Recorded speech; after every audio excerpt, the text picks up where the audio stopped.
1975 से लेकर 2024 तक।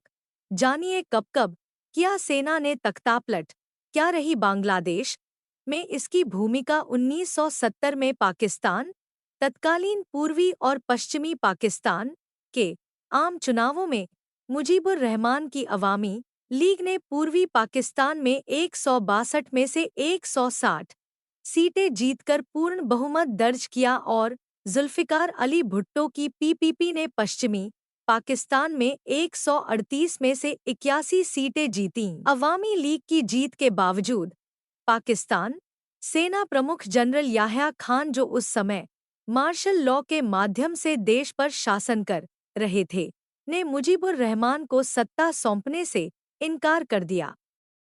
इससे पूरे पूर्वी पाकिस्तान में अशांति फैल गई।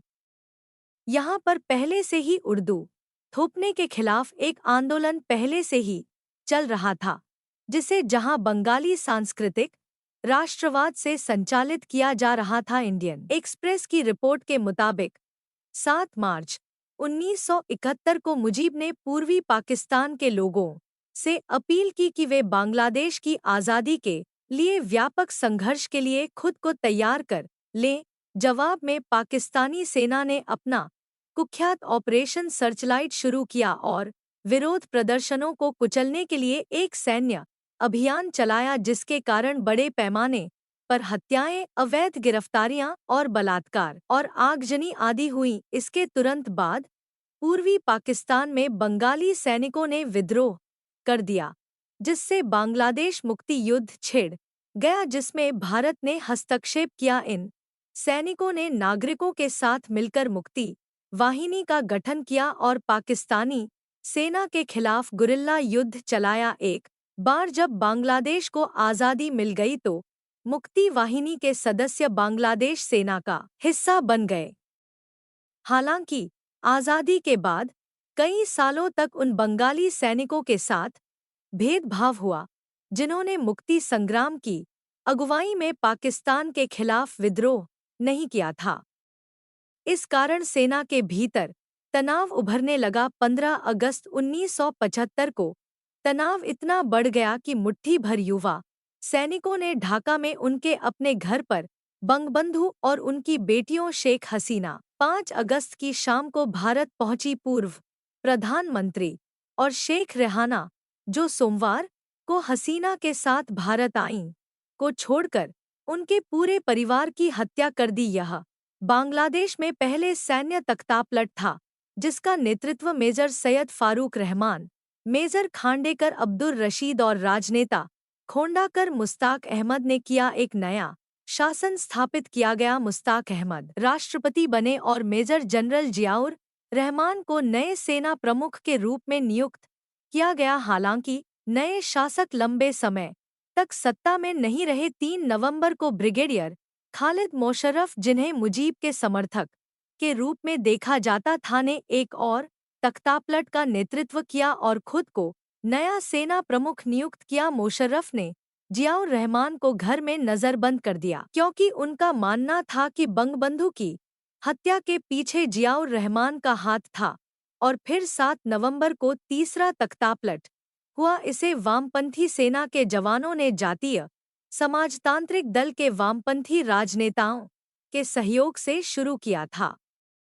इस घटना को सिपाही जनता विप्लव, सैनिक और जन क्रांति के नाम से जाना जाता था। मोशर्रफ की हत्या कर दी गई और जियाउर रहमान राष्ट्रपति बन गए। जियाउर रहमान ने 1978 में बांग्लादेश नेशनलिस्ट पार्टी (बीएनपी) का गठन किया, जिसने उस साल का आम चुनाव जीता। लेकिन 1981 में मेजर जनरल मंजूर के नेतृत्व वाली एक विद्रोही सेना यूनिट ने उन्हें खुद ही उखाड़ फेंका। विद्रोहियों ने राष्ट्रपति पर उन सैनिकों का पक्ष लेने का आरोप लगाया जिन्होंने पाकिस्तान के खिलाफ युद्ध में भाग नहीं लिया और जो आज़ादी के बाद पश्चिमी पाकिस्तान से आए थे। 24 मार्च 1982 को तत्कालीन सेनाध्यक्ष लेफ्टिनेंट जनरल हुसैन मोहम्मद इरशाद ने तख्तापलट करके सत्ता संभाली, संविधान को निलंबित कर दिया और मार्शल लॉ लागू कर दिया। उन्होंने राष्ट्रपति अब्दुस सत्तार बीएनपी के को उखाड़ फेंका, जो जियाउर रहमान के उत्तराधिकारी बने थे। हालांकि इस बार कोई खून खराबा नहीं हुआ था। इरशाद ने 1986 में जातीय पार्टी की स्थापना की और 1982 के तख्तापलट के बाद बांग्लादेश में पहले आम चुनाव की अनुमति दी। उनकी पार्टी ने बहुमत हासिल किया और इरशाद 1990 तक राष्ट्रपति बने रहे। देश में लोकतंत्र समर्थक विरोध प्रदर्शनों के बाद उन्हें पद छोड़ना पड़ा। साल 1991 में बांग्लादेश में संसदीय लोकतंत्र लौट आया, लेकिन सेना का हस्तक्षेप नहीं रुका। 2006 में बीएनपी जमात सरकार का कार्यकाल समाप्त होने के बाद राजनीतिक उथल-पुथल मच गई। नए चुनाव होने से पहले जरूरी कार्यवाहक सरकार का नेतृत्व करने के लिए एक उम्मीदवार को चुनने को लेकर बीएनपी और अवामी लीग के बीच खींचतान चल रही थी।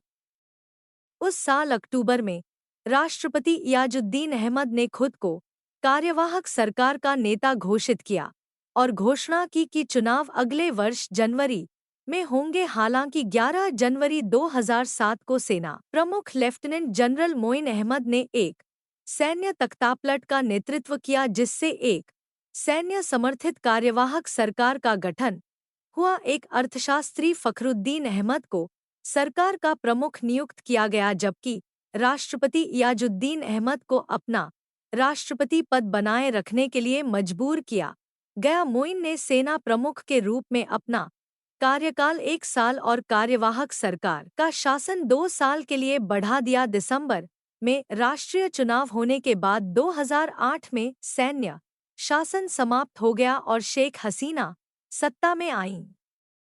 साल 2008 के बाद अब एक बार फिर बांग्लादेश की सत्ता सेना के हाथों में पहुंच गई है। अब देखना यह है कि कैसे और कब तक देश में शांति बहाल होगी।